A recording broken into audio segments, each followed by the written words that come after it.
Are doing well. सो आज हम करने वाले हैं स्टार्ट टॉपिक निमोनिया से। सो निमोनिया टॉपिक हम करने वाले हैं, उसके बाद कॉमन कोल्ड डिस्कस करेंगे। तो सबसे पहला टॉपिक है निमोनिया। इसके बारे में एनसीईआरटी लिखती है, bacteria like streptococcus pneumoniae and haemophilus influenzae are responsible for the disease pneumonia. यानी कि यहाँ पे बताया गया है कि दो हमारे पास बैक्टीरिया हैं जो कि निमोनिया कॉज करते हैं। एक है स्ट्रेप्टोकोकस निमोनी और दूसरा है हीमोफिलस इन्फ्लुएंजा। ये हमें डेफिनेटली याद करने पड़ेंगे। नेक्स्ट आगे लिखा गया है, pneumonia in humans which infects the alveoli air filled sacs of the lungs। अच्छा, दूसरी बात यहाँ पे बताई गई है कि निमोनिया के अंदर हमारा कौन सा ऑर्गन अफेक्ट होता है। सो निमोनिया के अंदर हमारे जो एल्वेलाई हैं लंग्स के, यानी कि जो एयर फिल्ड सैक्स हैं लंग्स के अंदर, वो जो है इन्फेक्ट होते हैं निमोनिया के अंदर। So as a result of the infection, the alveoli gets filled with fluid, leading to severe problems in respiration।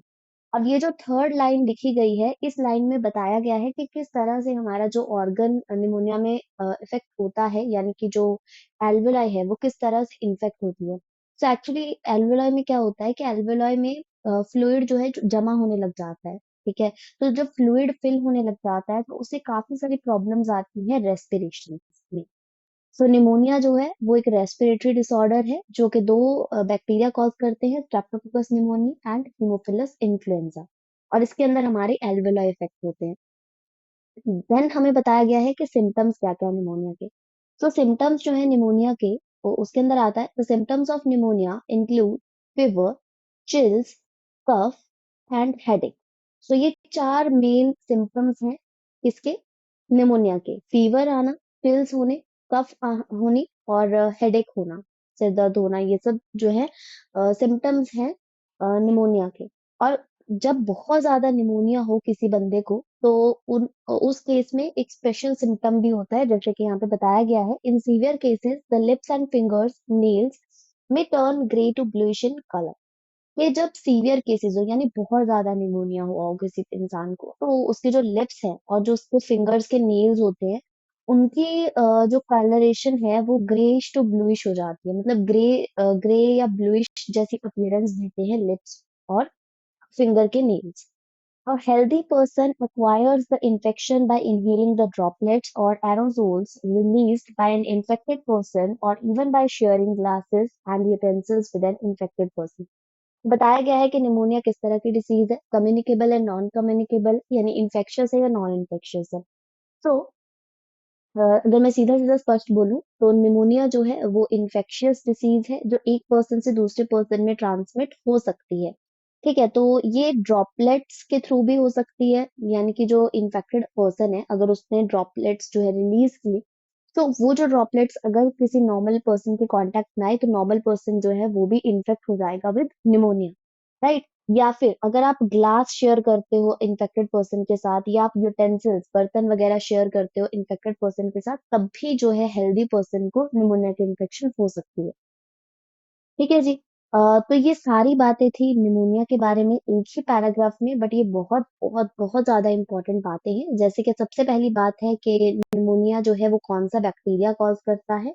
सबसे पहली बात तो यही है कि निमोनिया जो है उसे कौन सा माइक्रो ऑर्गेनिज्म कॉज करता है। तो बैक्टीरिया कॉज करता है। कौन सा बैक्टीरिया? दो बैक्टीरिया है यहाँ पे, एक है स्ट्रेप्टोकोकस निमोनी, एक है हीमोफिलस इन्फ्लुएंजा। अब दूसरी बात बताई गई है कि इसमें कौन सा ऑर्गन जो है हमारा इन्फेक्ट होता है। तो एल्वेलाई इन्फेक्ट होती है हमारे पास निमोनिया के अंदर।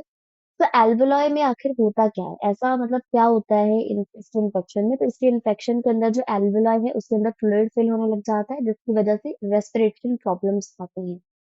तो चौथा पॉइंट यहाँ पे मेन है कि ये सिम्टम्स क्या क्या होते हैं इसके अंदर। तो सिम्टम्स में फीवर होगा, चिल्स होंगे, कफ होगा, हेडेक होगा, राइट। और पांचवी एक बहुत इंपॉर्टेंट बात बताई गई है कि सीवियर केसेस के अंदर क्या होता है। तो सीवियर केसेस के अंदर जो नेल्स हैं और लिप्स हैं उनका कलर ग्रे टू ब्लूइश हो जाता है। फिर उसके बाद बताया गया है कि किस तरह से ये फैलता भी है या नहीं फैलता, तो ये फैलता है निमोनिया। और कैसे फैलता है, तो इन्फेक्टेड पर्सन के ड्रॉपलेट्स को इनहेल करके या फिर उसके साथ ग्लास यूटेंसिल्स वगैरह शेयर करके ये जो इन्फेक्शन है ये फैलती है।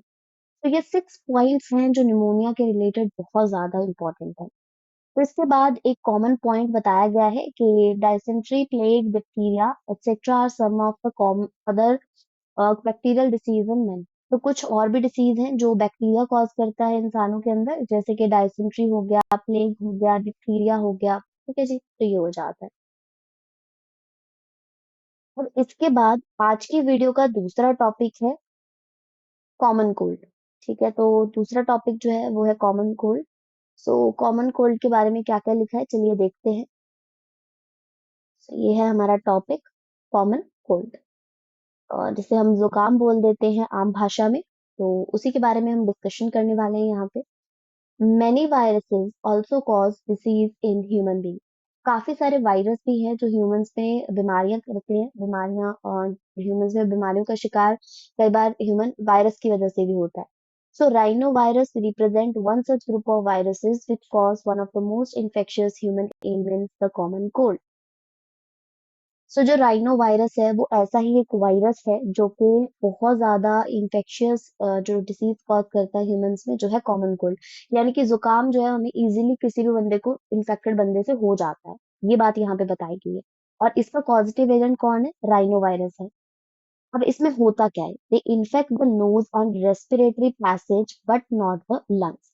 सो कॉमन कोल्ड के अंदर आपका नोज एंड रेस्पिरेटरी पैसेज जो है वो इन्फेक्ट होते हैं। ठीक है, क्या क्या इन्फेक्ट होते हैं यहाँ पे, nose and respiratory passage. But lungs जो है उन पे कोई भी इफेक्ट नहीं आता है इस केस में, कॉमन कोल्ड के केस में। The common cold is characterized by nasal congestion and discharge, sore throat, hoarseness, cough, headache, tiredness, etc. अब कॉमन कोल्ड के सिम्टम्स क्या क्या है, तो कॉमन कोल्ड में नेजल कंजेशन होता है, यानी कि जो नोज है वो एक तरह से लगता है कि बंद हो गया है ना। और डिस्चार्ज भी होता रहता है नोज में से। ठीक है, और गला काफी खराब सा फील होता है। ठीक है, खांसी भी कई बार आती है, सिर दर्द होता है, थकान बहुत जल्दी फील होती है। सो यानी कि हम ऐसे लगता है बंदे को कॉमन कोल्ड में कि थकान हो रही है। ठीक है, और ये कब तक रहता है, यानी कॉमन कोल्ड को ठीक होने में कितना टाइम लगता है या कितने दिन ये रहता है, विच usually last for 3 to 7 days। तो 3 से लेके 7 दिन तक ये रहता है, डिपेंडिंग ऑन द इम्यूनिटी और जो भी फैक्टर्स है। तो इसके बाद बताया गया है droplets resulting from cough or sneezes of an infected person are either inhaled directly or transmitted through contaminated objects such as pens, books, cups, doorknobs, computer keyboard और mouse, etc. अब यहाँ पे बताया गया है कि कॉमन कोल्ड किस तरह से फैलता है। सबसे पहली बात, ये फैलता है, ठीक है, इन्फेक्शियस है या फिर कम्युनिकेबल है। ठीक है, ये जो कॉमन कोल्ड है, और ये फैलता ऐसे है कि अगर मान लो ड्रॉपलेट्स जो किसी इन्फेक्टेड पर्सन ने रिलीज की, ठीक है, थ्रू कफ या स्नीजिंग, अगर वो डायरेक्टली या इनडायरेक्टली इनहेल कर ली दूसरे हेल्दी पर्सन ने, तो उसको कॉमन कोल्ड हो जाता है। ये बहुत इजीली हो जाता है हम लोगों को। ठीक है, जो भी इन्फेक्टेड पर्सन होता है उससे बहुत जल्दी कैच होता है ये। राइट।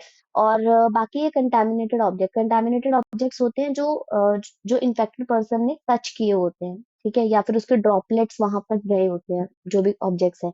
तो touch in the sense droplets की ही हम बात कर रहे हैं बेसिकली। ठीक है, कि जो भी ड्रॉपलेट्स रिलीज कर रहा है वो ऑब्जेक्ट पे लग रहे हैं, तो वो कंटामिनेटेड ऑब्जेक्ट बन जाता है। ठीक है, हाथ लगाना इन द सेंस ड्रॉपलेट्स को वहां पे रिलीज करना। ठीक है जी। सो ये हमें बहुत क्लियर होना चाहिए यहाँ पे। तो कोई भी pen book cup, door knobs, computer keyboard, mouse, मतलब किसी भी चीज से हो सकता है हमें जो कि कंटेमिनेटेड हो and cause infection in a healthy person, और आसानी से किसी भी तंदुरुस्त इंसान को इसकी इन्फेक्शन जो है वो हो जाती है। So, अब हम ध्यान से देखेंगे कि कॉमन कोल्ड के अंदर क्या क्या इंपॉर्टेंट इंपॉर्टेंट पॉइंट है। सबसे पहला पॉइंट है कि ये वायरस कॉज करता है। फिर दूसरा पॉइंट है कौन सा वायरस कॉज करता है, राइनो वायरस, और बहुत ज्यादा इन्फेक्शियस है। ठीक है, और इसमें क्या चीज इन्फेक्ट होती है, तो इसमें nose and respiratory passage infect होते हैं। उसके बाद इसके सिम्टम्स बता रखे हैं कि nasal congestion, sore throat, hoarseness, cough, headache, tiredness, ये सब है। उसके बाद इसका टाइम पीरियड बताया गया है कि 3 to 7 days होते हैं। ठीक है, और इसके बाद बताया गया है कि किस तरह से ये जो है फैलता है। तो बताया गया है कि कंटामिनेटेड ऑब्जेक्ट्स के थ्रू या फिर ड्रॉपलेट्स जो रिलीज करता है इन्फेक्टेड पर्सन उसके थ्रू। इसके अंदर हमारे पास ये कुछ 5-6 पॉइंट्स हैं। एक ये 6 पॉइंट ये भी बहुत इंपॉर्टेंट है कि मोस्ट इन्फेक्शियस ह्यूमन एलिमेंट है ये कॉमन कोल्ड। सो यहाँ पे हमने कॉमन कोल्ड को भी डिस्कस कर लिया। हम बात करेंगे कि निमोनिया और कॉमन कोल्ड दोनों में क्या डिफरेंस है, जैसे दोनों ही मोरलेस रेस्पिरेटरी डिसऑर्डर्स हैं, राइट। तो निमोनिया और कॉमन कोल्ड में सबसे बड़ा अंतर यही है कि निमोनिया आपके जो है लंग्स को इन्फेक्ट करता है। निमोनिया लंग्स को इन्फेक्ट करता है, हम एल्वेलाई को इफेक्ट करता है तो लंग्स को इन्फेक्ट करता है। लेकिन वही कॉमन कोल्ड जो है वो अपर रेस्पिरेटरी ट्रैक इन्फेक्शन, ठीक है, क्या है, अपर रेस्पिरेटरी ट्रैक इन्फेक्शन, यानी कि जिसमें सिर्फ nose and respiratory passage infect होते हैं, ना कि लंग्स। तो ये बहुत इंपॉर्टेंट पॉइंट है pneumonia and common cold. So इस वीडियो में हमने निमोनिया भी समझा, हमने कॉमन कोल्ड भी समझा और दोनों के बीच का डिफरेंस भी समझा। So I hope you all enjoyed watching this video. Please like, share and subscribe the channel for watching more videos, and thank you.